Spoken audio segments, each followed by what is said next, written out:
Hello students. आप बेटा chapter 12 पढ़ रहे हैं। एल्डिहाइड, कीटोन और कार्बोक्सिलिक एसिड। इसमें आप पढ़ रहे थे एल्डिहाइडो और कीटोन का निर्माण। तो आज आप पढ़ेंगे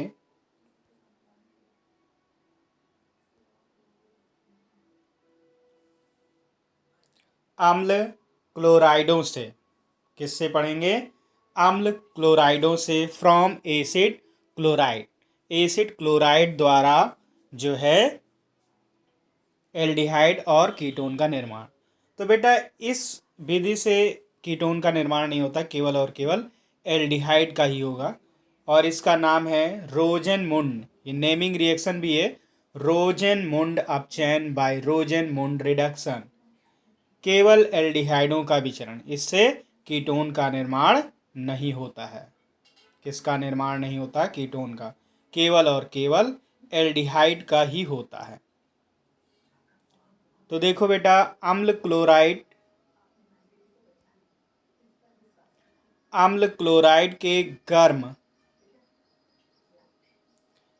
जलीय जाइलिन विलयन, ये जलीय विलयन में पीडी उत्प्रेरक की उपस्थिति में, ये जाइलिन का विलयन है बेटा, में पीडी उत्प्रेरक की उपस्थिति में हाइड्रोजन गैस प्रवाहित करने पर एसिड क्लोराइड आसानी से संगत एल्डिहाइडों में अपचयित हो जाते हैं। अपचयन हो रहा है बेटा। अपचयन में क्या होता है? हाइड्रोजन केवल जुड़ता है।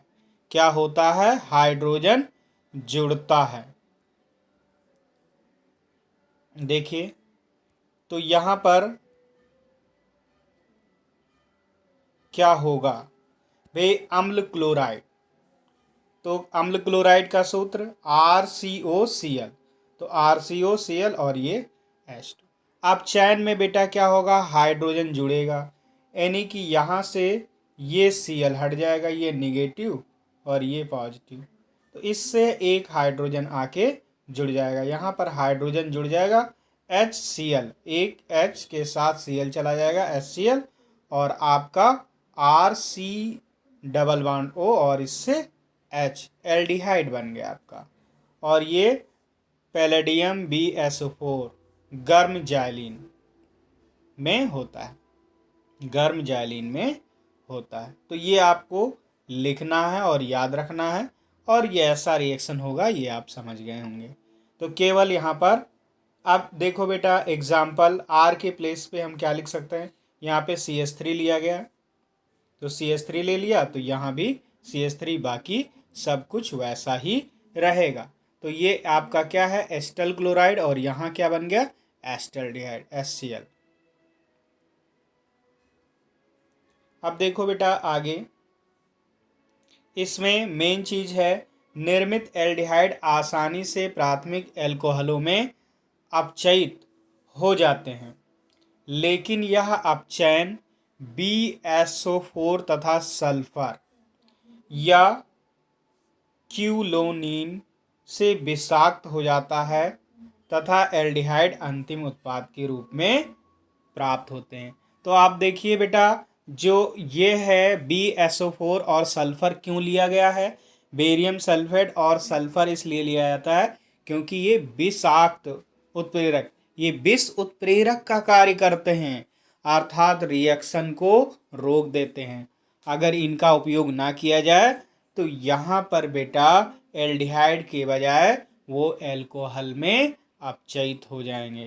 तो एल्कोहलों में अपचयित होने से रोकते हैं, प्राथमिक आसानी से प्राथमिक एल्कोहलों में अपचयित हो जाते हैं। तो इस चीज़ को वो रोक देते हैं, इस रिएक्शन को यहीं पे रोक देते हैं, तो एल्डिहाइड ही बनकर रह जाता है। तो अंतिम उत्पाद एल्डिहाइड प्राप्त होता है। इस अभिक्रिया को रोजेनमुंड अपचयन कहते हैं। इस विधि से फॉर्मेल्डिहाइड नहीं बनाया जा सकता। पहली बात बेटा देखो, एल्डिहाइड का जो प्रथम यौगिक है वो नहीं बन सकता, फॉर्मेल्डिहाइड नहीं बनेगा, यानी कि एस्टल्डिहाइड से शुरुआत होगा, उसके बाद सारे एल्डिहाइड बनेंगे, क्योंकि कक्षता पर फॉर्मिल क्लोराइड अस्थायी होता है। क्या होता है? अस्थायी। इस विधि से कीटोन, ये हम पहले ही बता चुके हैं कि इस विधि से कीटोन का निर्माण नहीं होता है। तो इस टॉपिक को अच्छे से आप लोग तैयार कीजिए।